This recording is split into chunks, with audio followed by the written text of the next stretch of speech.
Je vais d'abord revenir peut-être brièvement sur ce qu'est l'Institut Mines Télécom Business School et pourquoi cette question de l'accessibilité, elle est fondamentale pour nous, pour moi, puisque aujourd'hui, on est la business school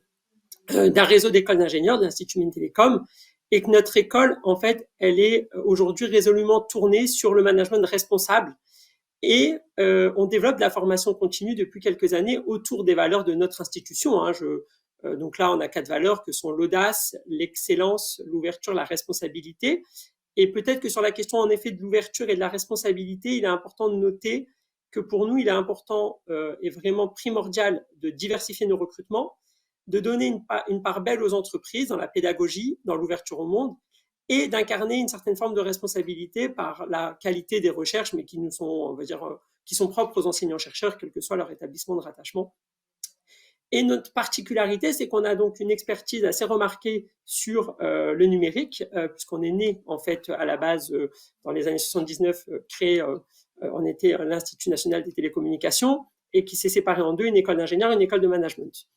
On a donc cette assise sur laquelle on doit s'asseoir en formation continue, une double culture manager-ingénieur grâce à la proximité avec Télécom Sud Paris. Et il est à noter qu'on est une école publique à taille humaine et socialement inclusive, puisqu'on est une des rares grandes écoles de commerce gratuites pour les boursiers.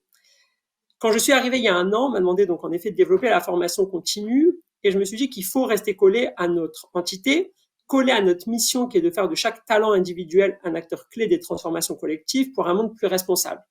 Alors c'est vrai que cette mission, elle est assez large, et quand on veut développer de la formation continue, on se doit d'être accessible pour le plus grand nombre, parce qu'on le voit bien, et surtout aujourd'hui, que finalement c'est toute la société, c'est tous les acteurs de l'économie, que ce soit dans des organisations publiques ou privées, qui font bouger la société. Et donc on doit être accessible, j'ai envie de dire, du terrain dans l'usine jusqu'aux dirigeants.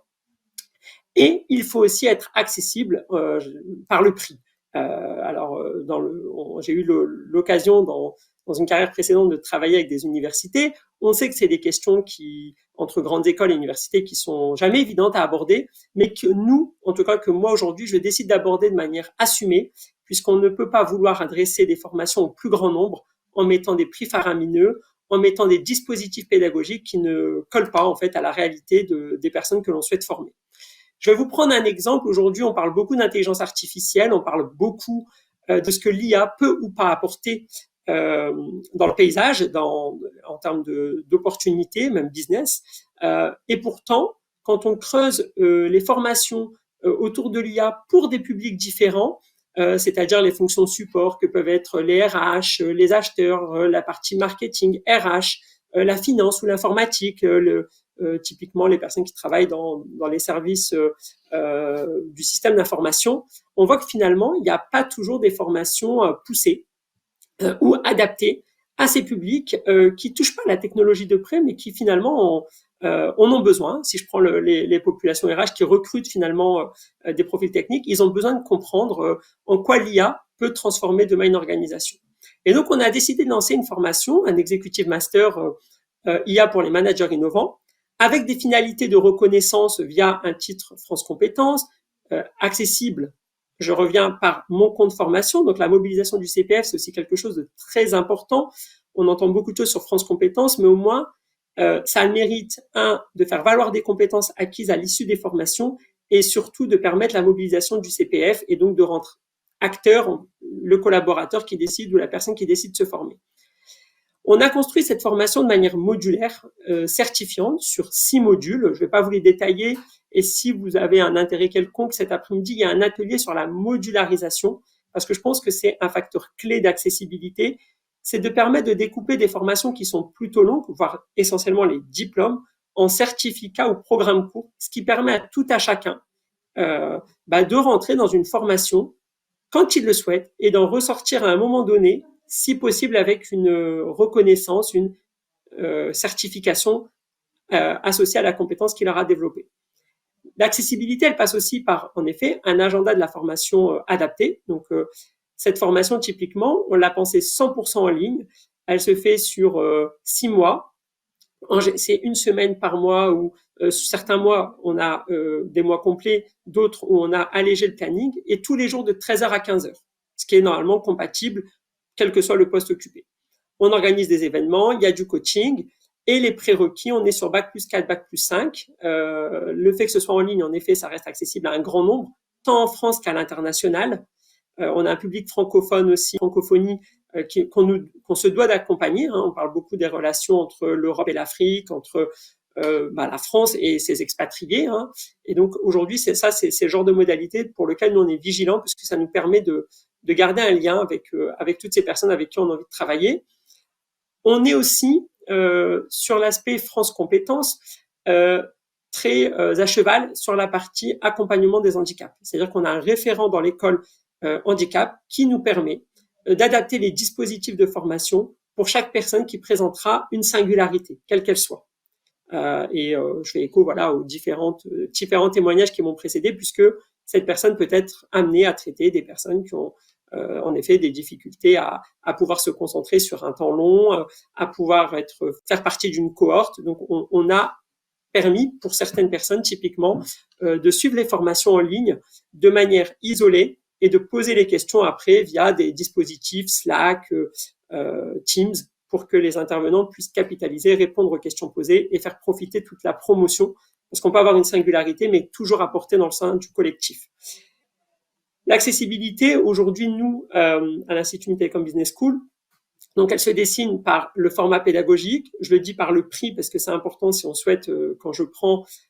une entreprise et justement le sous-titre sur mesure pour tous, c'est aussi cette capacité de se dire, finalement, quand on veut je vais reprendre l'exemple du costume parce que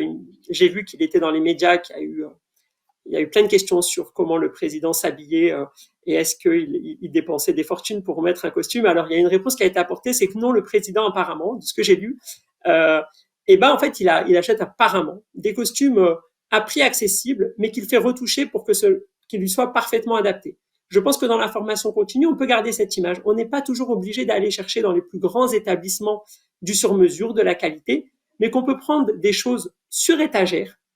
et être dans l'interaction, que nos enseignants-chercheurs puissent discuter avec les entreprises pour customiser et donc rendre sur mesure des dispositifs existants. Et je pense que ça peut permettre aussi de valoriser les expertises qui sont dans tous les établissements, dans toutes les universités, dans toutes les écoles. Il y a de la matière grise et qu'il faut justement chercher à la mettre en adéquation avec les attentes des entreprises et avec les bonnes modalités pédagogiques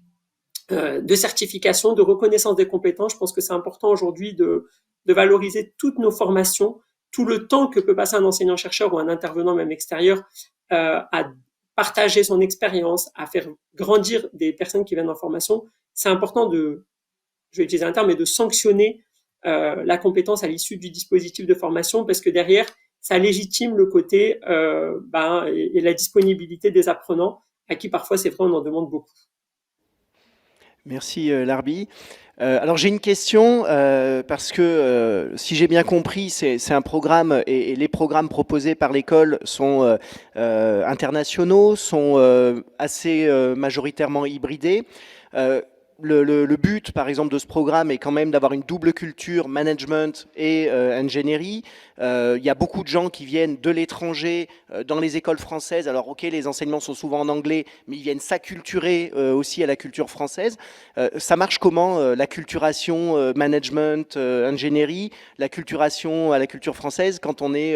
en grande partie en distanciel ou quand on est sur des regroupements L'idée, c'est en fait, on part de l'acculturation sur le thème choisi. Donc, si on prend l'intelligence artificielle, la data ou la cybersécurité, l'idée, c'est de se dire, de base, et ça, moi, j'ai eu la chance de le dire à des dirigeants d'entreprise lorsqu'ils venaient en Learning Expedition dans nos formations, c'était de leur dire, si vous voulez parler d'intelligence artificielle, de data, de cybersécurité ou métaverse, peu importe le mot à la mode du moment, assurez-vous qu'entre vous et la personne qui est sur le terrain, le plus éloigné de vous dans l'entreprise, vous ayez la même définition.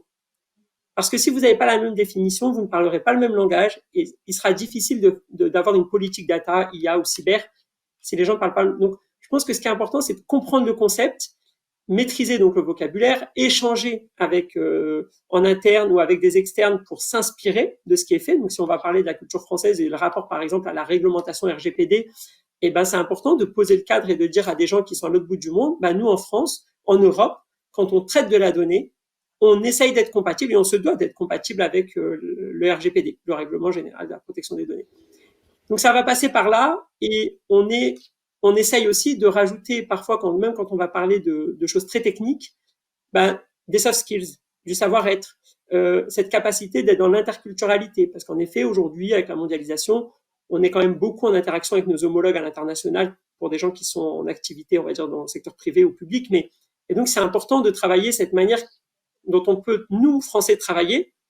et aussi d'apprendre comment les autres apprennent à travailler, comment les autres nous perçoivent pour maximiser et être en négociation gagnant-gagnant.